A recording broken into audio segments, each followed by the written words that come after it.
السلام عليكم ورحمه الله وبركاته. ازيكم يا حبايبي؟ عاملين ايه؟ النهارده ان شاء الله هنعمل وصفه جميله وسهله. هنعمل معاكم الحواوشي بطريقه سهله وبسيطه. احنا بنحب نجيبه من بره، هنعمله في البيت احلى من بره 100 مره وانضف. احنا كفايه ان احنا عارفين احنا عاملين الحاجه دي ازاي ومصدرها ايه. ويلا بينا نبتدي مع بعض. معانا المقادير: نص كيلو لحمه مفرومه يكون فيها نسبه دهن، معانا بصلتين كبار مفرومين، معانا قرنين فلفل اخضر متقطع صغير، طماطمايه متقطعه صغير، وسر بقى الطعم الخطير معلقه كبيره ليا مفرومه تدي للحواوشي طعم جميل جدا وبيبقى زي بتاع بره واحلى. معانا ملح وفلفل ورشه جوز الطيب بسيطه، ومعانا العيش البلدي الجميل جايبينه من الفرن عادي وهو لسه سخن كده بيتفتح اهو. حبايبي هنحط اللحمه اهي يكون فيها نسبه دهن بسيطه زي ما انا قلت، نحطه كله على بعض. والطماطم نص كيلو لحمه ده مع البصل والفلفل والطماطم هيدينا كميه كبيره جدا ان شاء الله اهو. والفلفل اهو،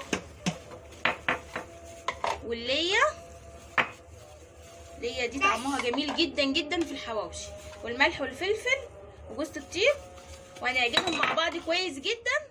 حبايبي انا عجنت اللحمه كويس جدا، لازم اللحمه تجيب خيوطها كده علشان ما تطلعش بره الحواوشي بره العيش اهو، تبقى مفرفطه كده، لازم تكون ماسكه كده عجينه ببعض زي ما انتم شايفين. ودي انا جبت ليا سيحتها وحطيت عليها زيت علشان دي اللي هغلف بيها رغيف الحواوشي من بره. لو ما فيش اعملي بزيت عادي ما فيش مشكله. اول حاجه هنجيب الرغيف كده نكون فاتحينه، نجيب اللحمه وندخل جوه كده. الجوانتي ده حلو وانتي بتستخدمي اللحمه المفرومه عشان الدهون اللي في اللحمه مش تخش في ايدك، وكمان مريح انتي تخلصي وترمي وتغسلي ايدك على طول بدل ما الدهون كده تفضل ماسكه في الايد عشان البكتيريا كمان. شايفين يا حبايبي؟ احط اللحمه كده واضغط عليها في الارضيه عشان ما تطلعش اهو. شايفين اللحمه شكلها جميل ازاي والالوان مع بعض، طماطم مع الفلفل مع البصل. اللي عايزه حامي ممكن يحط فلفل حامي عادي، بس انا مش هينفع احط عشان عندي اطفال اهو. شايفين؟ بس مش تجيبوا يعني مش تطلعوا اللحمه بره عشان اللحمه ما تطلعش، يعني خليها جوه شويه كده. شايفين يا حبايبي؟ هعمل بقى ان شاء الله بقيه الكميه وارجع لكم تاني. بصوا يا حبايبي انا خلصت كل الكميه اهي، عملناها مع بعض. انا حشيت الحواوشي كله وضغطت على اللحمه جامد في الارضيه عشان اللحمه ما تطلعش بره. في طريقتين للتسويه، في على الطاسه اللي انا هعملها معاكم النهارده لان انتوا زي ما انتوا عارفين بحب اعمل الوصفات السريعه السهله ما تاخدش وقت كتير في المطبخ. هسويه في تسويه على الطاسه وفي تسويه في الفرن. اللي في الفرن ممكن تغلفيه بالزيت والليا وتدخليه الفرن حامي وبعدين تطلعي وتقلبيه وتدخليه تاني وتطلعيه. النهارده في الطاسه هنعمله معاكم بطريقه سهله وبسيطه. يلا بينا نعمله مع بعض.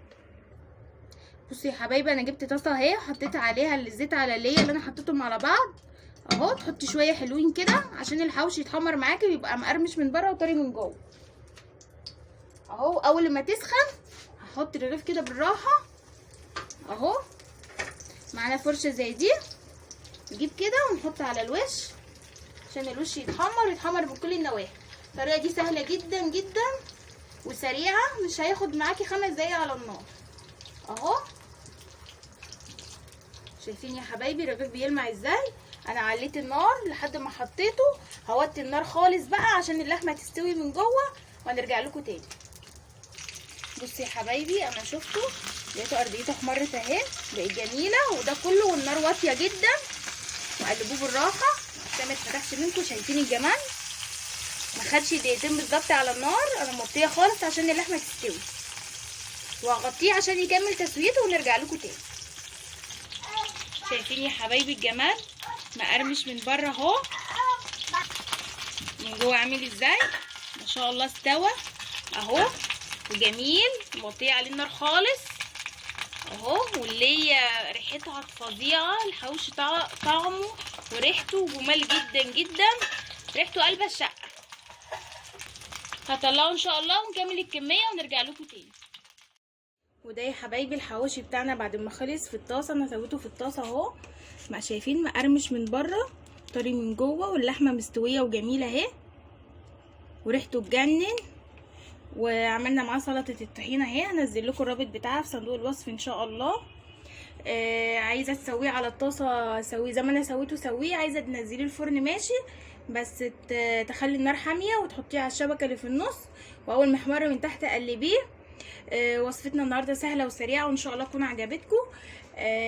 لو عجبك الفيديو ممكن تدوسي لايك واشتراك، واكتبي كومنت وقولي لي رايك ايه في فيديو النهارده، ولو عاوزتي اي وصفه اكتبي لي في صندوق الوصف وانا اعملها لك. السلام عليكم ورحمه الله وبركاته.